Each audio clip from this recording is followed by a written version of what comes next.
이 코로나 확진자가 계속 늘어나서 염려가 많이 됩니다. 여러분이 주변 가까이도 계속 이렇게 와 있습니다. 여러분 철저하게 마스크 사용하시고 손도 자주 씻으시고 개인 그 위생에 각별히 신경 써주시길 부탁드리겠습니다. 자, 이제 어제 말씀 보게 되면은 그 북쪽의 네 왕들과 남쪽의 팔레스타인 다섯 왕들이 전쟁을 했다. 바로 전쟁하게 된 이유는 그돌라오멜 왕에게 조공을 바친 남쪽 나라들이 13년째 대전에 반란을 일으켜서 그들을 제압하고 그 다음에 그들의 지형에 익숙했던 소돔과 고모라 왕들까지 전부 이제 곤란을 취하자 거기 땅에 있는 모든 그 재산, 이 사람들 전부 포로로 또 노획물로 가져갔다 이렇게 말씀을 드렸습니다.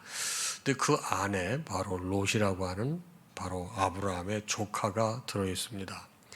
조카가 잡혀간 거예요. 자, 오늘 말씀 거기 이어지는데, 자, 그때 그래도 히브리 사람 중에 하나가 거기 도망쳐서 일어난 일을 아브라함에게 얘기해 주면 쉽게 말하면 당신 조카가 바로 잡혀갔습니다.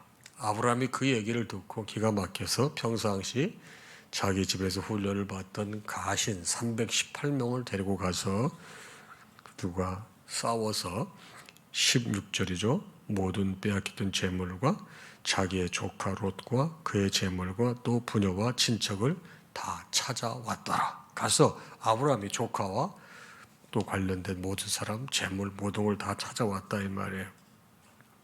아브라함이 17절에 보니까 그돌라오멜과 그와 함께한 왕들을 쳐부수고 돌아올 때 바로 아브라함이 그 네 명의 왕들을 다 쳐부쉈다는 거 돌아올 때 소돔 왕이 너무 좋아가지고 왕의 골짜기로 나와서 영접을 합니다.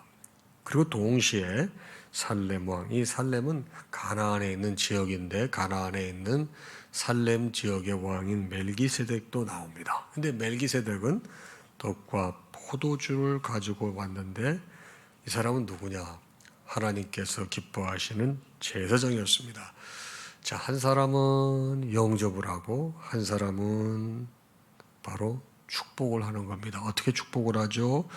19절에 보니 그가 아브라함에게 축복하여 이르되 천지의 주제이시여 지극히 높이신 하나님이여 아브라함에게 복을 주옵소서.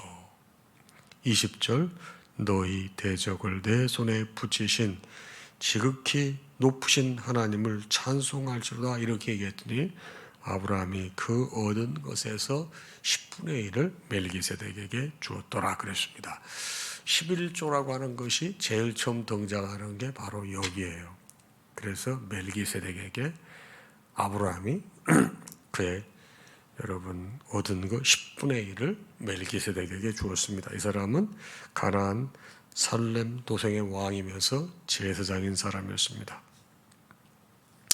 그러자 그를 영접했던 소돔 왕이 고마우니까 뭐라고 합니까? 사람은 내게 보내고 이제 잡혀갔던 백성들은 나에게 보내고 물품은 내가 가져라. 노획물 빼앗았던 거 모든 건 다 내가 가져라 그럽니다. 그랬더니 아브라함이 뭐라고 말합니까? 내가 하나님 여호와 앞에 손을 들어 맹세한다 그럽니다. 손을 들어 맹세한다. 20절 뭐라고요?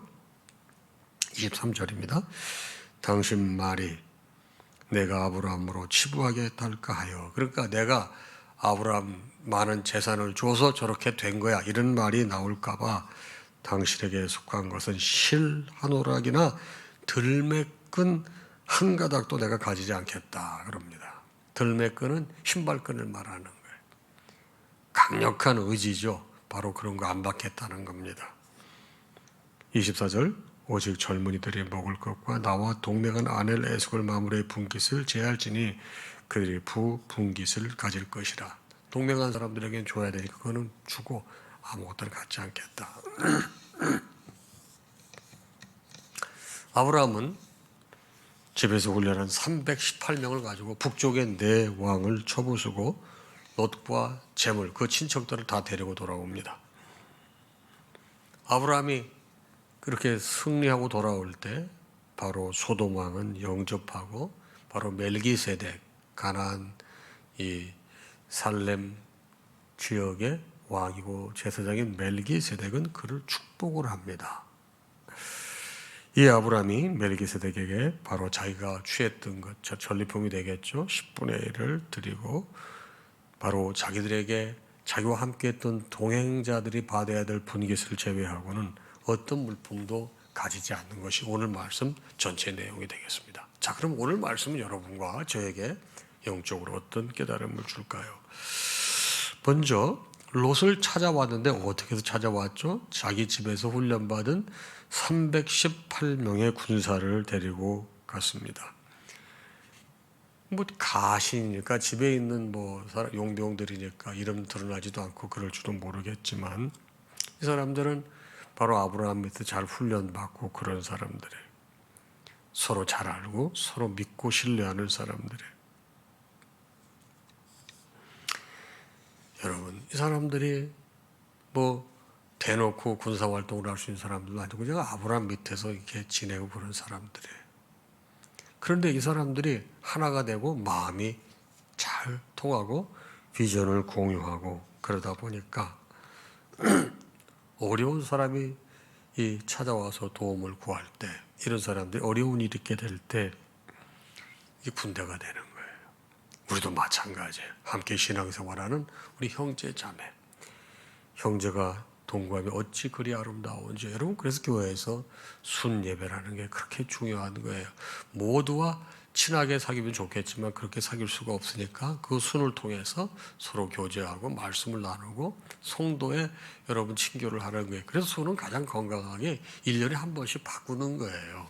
그런데 이게 바꾸는 거를 우리 또 교우분들이 언제 또 새로 사귀느냐고 또 뭐 그러고 그래가지고 이제 웬만하면 가고 그러는 가장 바람직한 방법은 1년에 한 번씩 다 바꾸는 거예요, 사실. 그래서 성도들을 서로 사귀게 해서 예수의 이름으로 서로 교제하고 나누고 그랬을 때 이 사람들이 형제 자매가 되고 평상시에 이런 사람들이 하나의 군사가 돼요. 그래서 어려운 일이 있거나 힘든 일이 있을 때 하나가 돼서 그들을 돕고 우리 주님께서 맡겨주신 사명도 넉넉히 감당할 수 있게 되는 것이죠. 여러분, 지금 아브라함에게는 롯이 조카가 빼앗기는 어려운 일이 있었어요. 힘든 일이 있었어요. 그런데 이것을 바로 이 318명의 이 자기 집에서 있었던 그 군사들과 함께 가서 찾아왔잖아요. 여러분도 저도 깊이 생각해 봐야 될 게 뭡니까? 내가 힘든 싸움을 할 때, 영적으로 어려운 일을 겪고 있을 때 나와 함께 해줄 믿음의 공동체, 또 믿음의 형제 자매가 있는가? 여러분 잘 생각해 보시기 바랍니다. 내가 어렵고 힘들 나를 위해서 함께 중보 기도해 주고 이 기도의 제목을 나눌 사람이 있는가? 여러분 있어야 됩니다. 없으면 안 됩니다. 그래서 우리 순에서 기도 제목을 같이 나누자 이런 얘기를 하는 겁니다. 자, 두 번째 내용은 뭡니까? 11조를 드린 내용이에요. 자, 소돔 왕은 자신을 이렇게 영접했어요. 이렇게 띄워주고 추앙했어요. 이렇게 정말 이렇게 해줬어요. 근데 여러분, 아브라함은 자기를 이렇게 추앙해주고 띄워준 소돔 왕에게 여러분 빠지지 않습니다. 누구죠? 바로 자기를 축복한 하나님의 영광이 어디 있고 이 모든 것이 하나님께 있다고 하는 걸 깨닫게 해준 바로 살렘 왕 멜기세덱에게 마음이 가고 그를 따릅니다. 그리고 자기가 얻은 전리품의 10분의 1을 바로 드리게 되는 겁니다. 멜기세덱의 영적인 가르침을 여러분은 흔쾌히 받아들이며 자기가 했던 이 모든 것들을 하나님께 영광을 돌리잖아요. 가르쳐 주잖아요. 그리고서 최고의 영적 고백으로 10분의 1을 그에게 드리는 거예요. 여러분, 내가 하나님의 주권을 인정하는가 안 하는가, 또 이 모든 것이 하나님의 것이라고 하는 것을 인정하는가 안 하는가, 그 행위가 바로 11조예요. 그래서 여러분, 교회에서는 11조라고 하는 것을 가장 신앙의 기본으로 생각하는 거예요. 그래서 뭐 재직을 세우건 또 무슨 일을 하건 가장 처음에 보는 기준이 이분이 주일 성수를 잘 하시느냐 안 하시느냐, 그 다음에 11조 생활을 하느냐 안 하느냐, 이거를 꼭 보는 거예요. 이 두 가지가 안 되게 되면은 일단은 여러분 안 되는 거예요. 가장 기본인 거예요. 왜? 제가 말씀드렸잖아요. 이 세상의 모든 것의 주인이 바로 우리 주님이라고 하는 것을 인정하는 것이, 이걸 행위로 표현하는 거 11조라고 그랬단 말이에요. 바로 이 멜기세덱에게 아브라함이 11조를 드렸다고 하는 것은 멜기세덱이 영적인 가르침을 준 거예요. 이것 당신이 한 것이 아니고 하나님의 은혜가 하나님께서 하신 것이라고 깨달아 주었을 때 그것이 믿음으로 받아들여져요. 여러분, 우리가 신앙생활할 때 여러분 주의 종이 가르치는 것이 믿음으로 잘 받아들여지길 바랍니다. 근데 요즘에 마음들이 많이 이렇게 강팍해지고 말씀에 대한 지식도 많고 그러다 보니까 여러분 마음들이 많이 이렇게 굳어서 말씀을 잘 받지를 못해요. 이 말씀이 좀 마음이 부드러워져야 돼요. 그래서 여러분 마음밭이 부드러워요. 여러분 씨가 떨어져서 그게 발화가 되지, 여러분 돌짝밭에 떨어지면 그게 들어가겠습니까? 사람이 많이 가는 게 다 밟히죠. 가시덤불에 있으면 근심 걱정이 있으면 그게 씨가 발화가 되겠습니까? 여러분, 그래서 여러분과 제가 항상 생각하는 것, 이 모든 주권이 여호와 하나님께 있습니다 라고 고백하는 것이 11조 생활이라고 잊지 않으셨으면 좋겠습니다. 자, 우리 신앙생활하면서 나의 헌금 생활을 한번 체크해 볼 필요가 있어요. 나의 헌금 생활은 어떤가? 온전히 하나님께 주권이 있다고 믿음으로 고백하면서 헌금 생활하고 있는가? 이 부분에 늘 질문하시기 바랍니다. 마지막은 뭡니까? 자, 세상을 대표하는 소돔 왕이 가지라고 하는 물건을 받지 않아요. 그건 무슨 뜻을 말합니까? 여러분, 우리가 사람의 도움을 받아가지고 진정한 부를 이룰 수 있을 거라고 생각하십니까? 여러분, 어떻게 생각하십니까? 저는 그럴 수 없다고 생각합니다. 여러분, 저희 교회에서 그 형제 교회 기관으로 삼고 있는 데가 꽤 있잖아요. 주보에 보게 되면 꽤 있지 않습니까?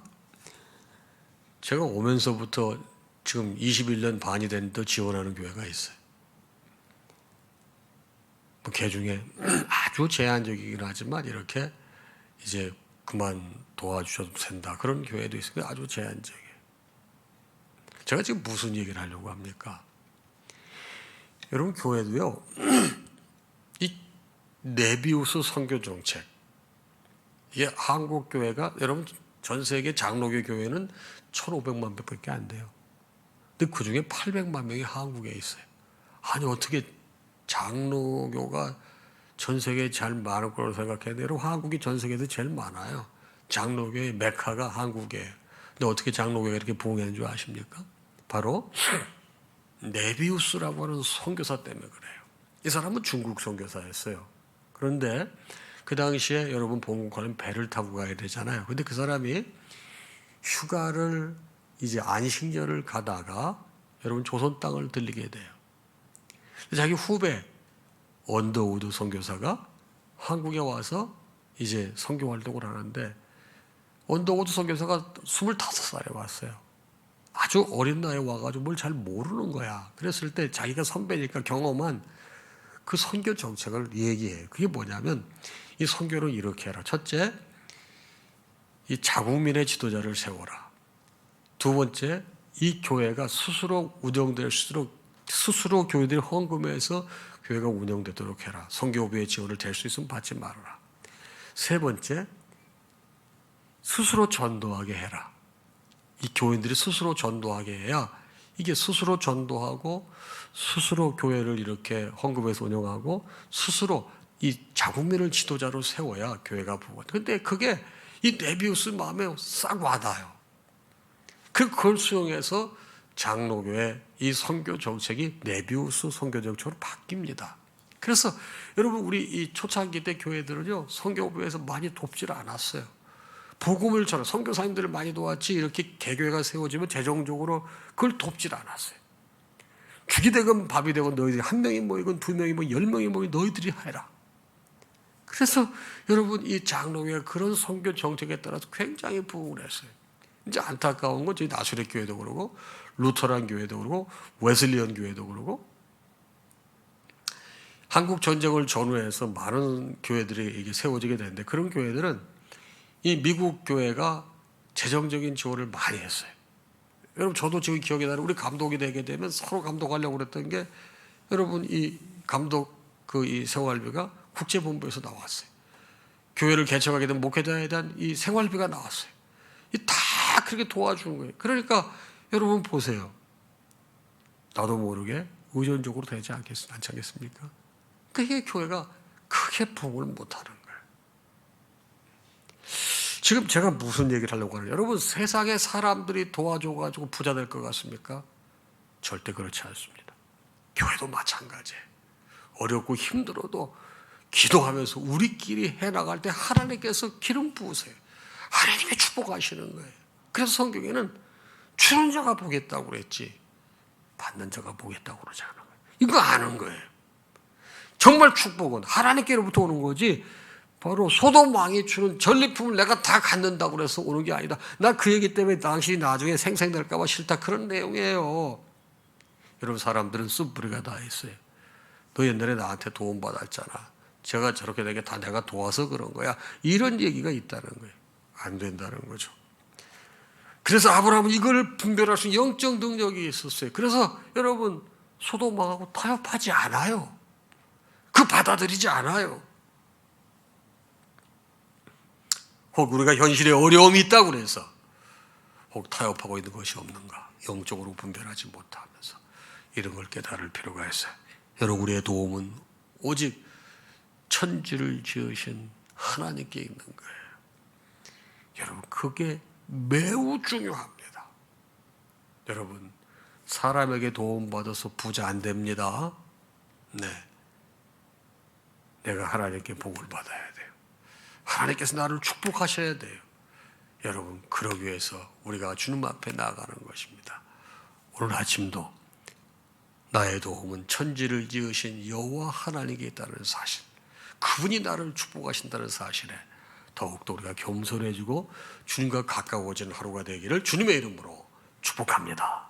찬양하겠습니다.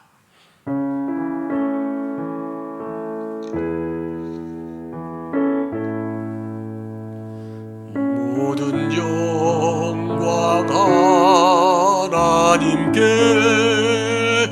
모든 영광 하나님께, 모든 영광 하나님께. 나는 자유해.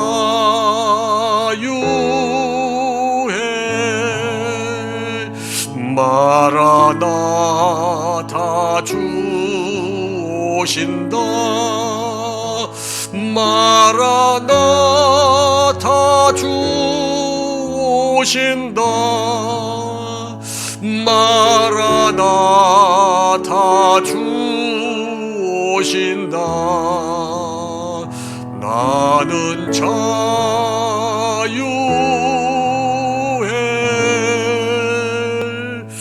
우리 주님 예수 그리스도의 크신 은혜와 하나님 아버지의 무한하신 사랑하심과 성령님의 감동, 감화, 교통 역사 충만하심이 이 아침에 주신 말씀을 받고 하루를 시작하는 사랑하는 당신의 모든 자녀와 그 가정 위에 이제로부터 영원토록 함께 있을지어다. 아멘.